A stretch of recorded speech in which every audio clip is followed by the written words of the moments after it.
Hi everybody, welcome to or back to my channel. Today we're going to be talking about seed starting. Now, the general rule of thumb with starting seeds is that you want to start them about 6 to 8 weeks before your last frost date. Now, when I first started gardening, I didn't know that information, and so I kind of started looking around the internet and I was like, okay, well, my last frost date is next week, so does that mean it's too late to start things from seed? And to be perfectly honest, I thought that that's what that meant. And in some cases, it can mean that. It depends on the type of plant you're growing. But in a lot of cases, you have a lot more time than you think that you do. And so what I'm going to show you today is I'm going to show you how to set up a really simple chart in Google Sheets that's going to allow you to calculate when you need to start things from seed in order to get a harvest from your garden.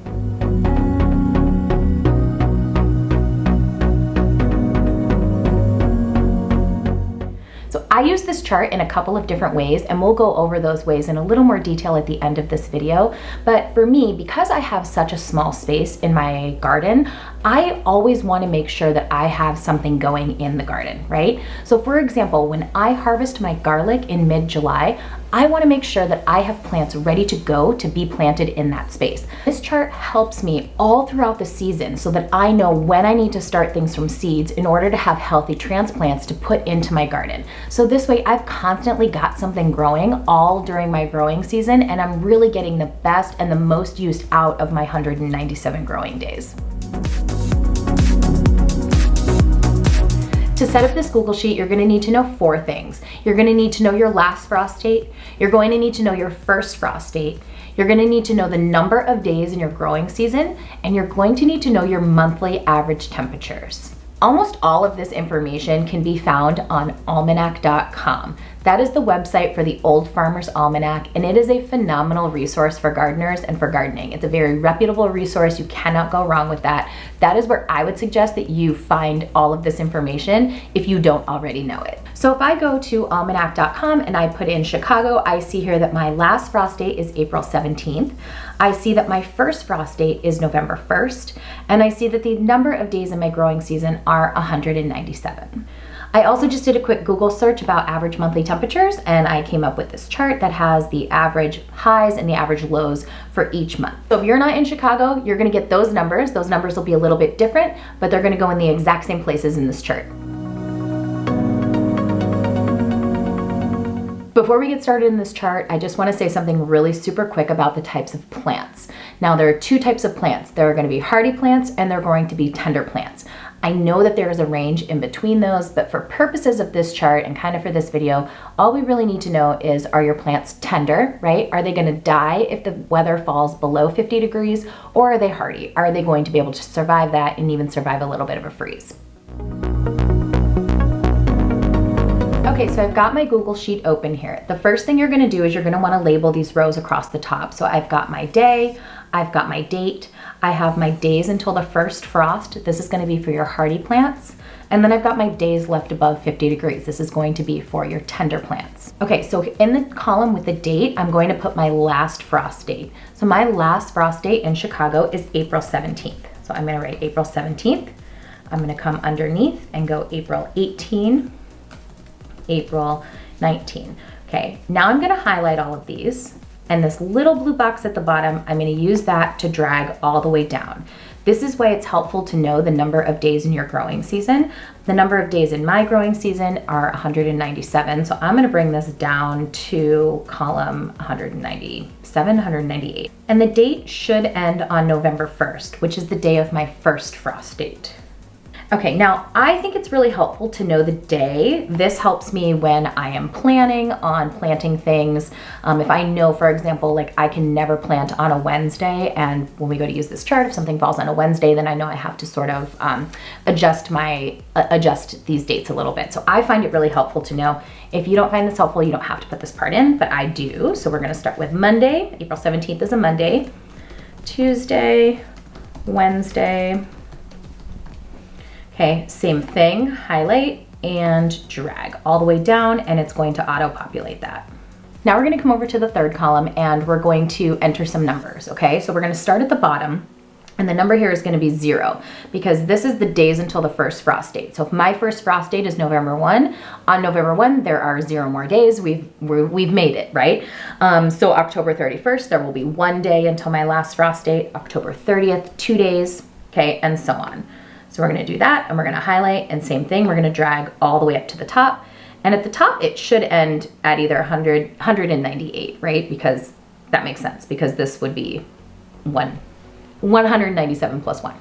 Okay, so now we're gonna pop over to the final column, and this is where we're gonna need to know our average monthly temperatures. So right around 50 degrees is when those tender plants start to struggle a bit, right? Not necessarily saying that if it's 48 degrees one night that all of those tender plants are gonna die, but they're going to start struggling. And so you wanna keep that in mind when you're kind of utilizing this chart. So if I come over here to my average monthly temperatures, I see that in September, it is still 55 degrees at night, kind of on average, and 75 during the day, again on average. And it's dipping down into the 40s in October. Now, the first couple of weeks in October in Chicago, they can be beautiful. They could be 50 and 60 degrees at night. They can also snow, okay? So I like to just sort of use October 1st as my general rule of thumb. For it to be below 50 degrees as an average.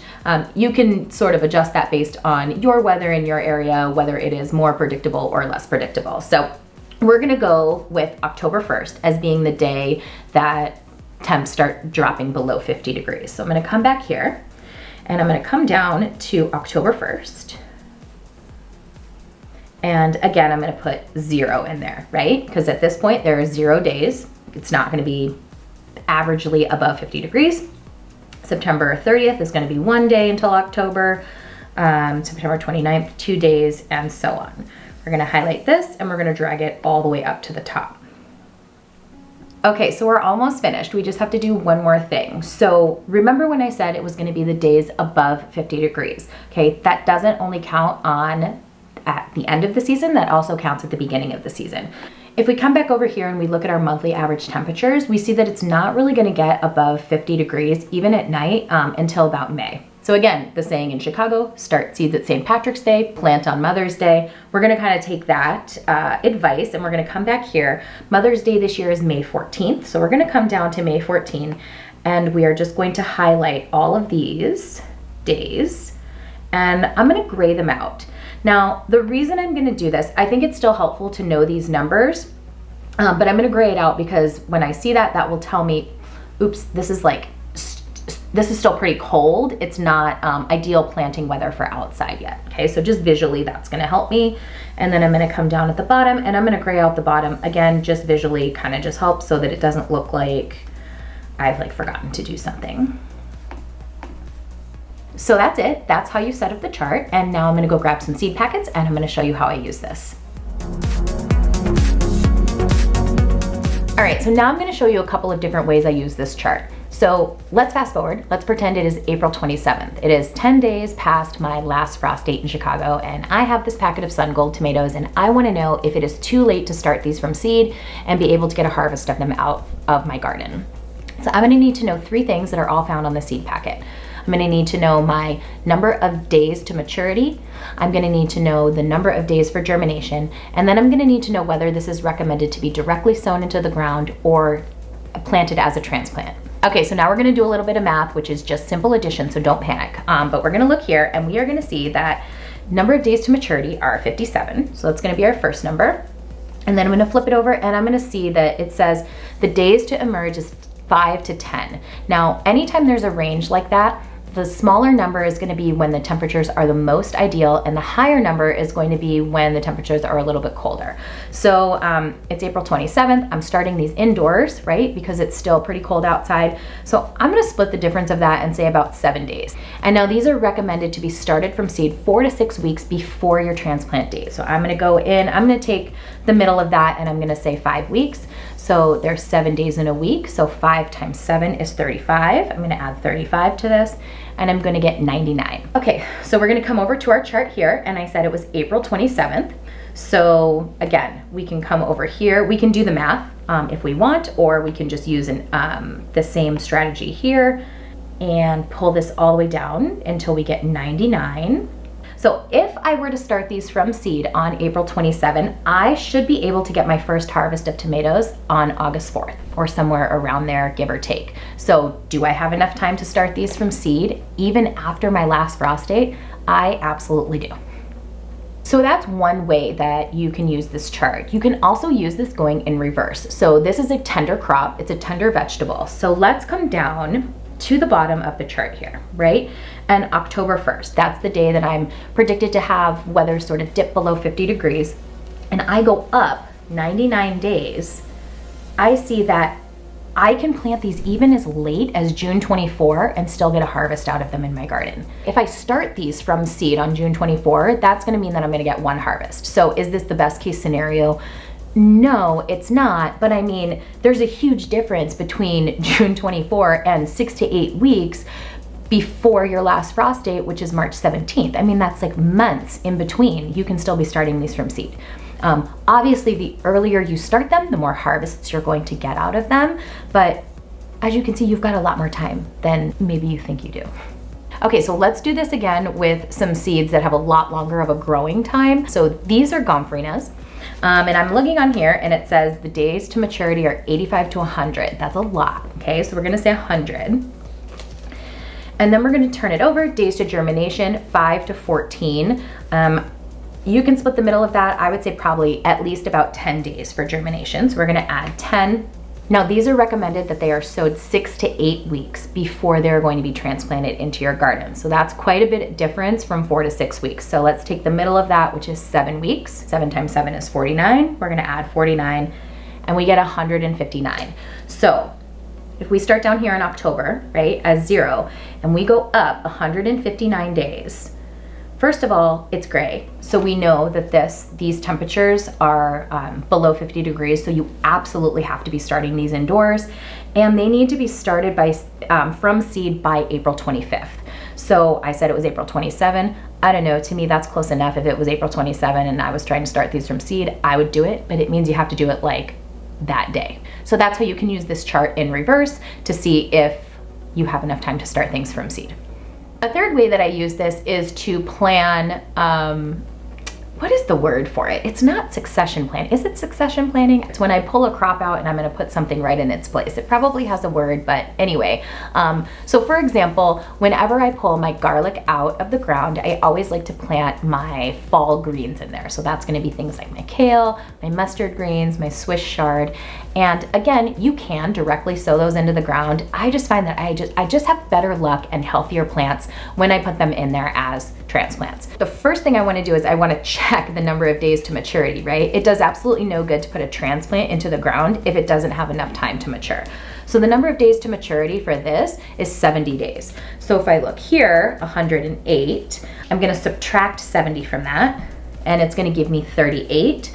So I should be harvesting my first one roughly around September 24 if I'm planting this in July as a transplant. Now the great thing about greens like kale and chard is you don't have to harvest them when they're fully mature. You can harvest them early and they're actually a lot sweeter, and I kind of like harvesting them when they're a little bit smaller and a little bit more tender, but anyway, it doesn't matter. Point is, I have plenty of time if I plant these in July, okay? We're gonna go back up to July 16 and we're gonna calculate when we would need to start these from seed, okay? So on the back here, it doesn't give me a transplant date, so I'm gonna say again, 4 to 6 weeks. So let's take the middle of that, 5 weeks times 7 days is 35. And then the germination time is 10 to 21 days. So let's take kind of the middle of that and we'll say 15. So I need to start these about 50 days before I'm planning on planting them in the ground as transplants. So if I'm gonna go over here, July 16, I needed 50 days. So we're gonna see here that I need to start these on May 27th in order to be able to get them in the ground as transplants by mid-July. I typically put everything in my garden from transplants with the exception of anything vining. So that's gonna be things like beans, peas, cucumbers, or root vegetables. Those are the things that I always directly sow into the ground.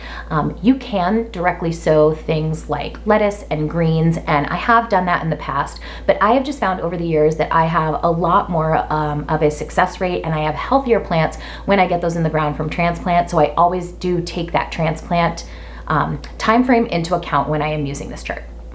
Thank you so much for watching. I really hope that you'll find this tool helpful when it comes to planning your garden space. And if you do plan on directly sowing your seeds into your garden, you can check this video out that I have about how to increase germination rates when you directly sow seeds into the ground. Otherwise, I will see you here in another couple weeks for some more gardening videos. Thanks a lot. Bye.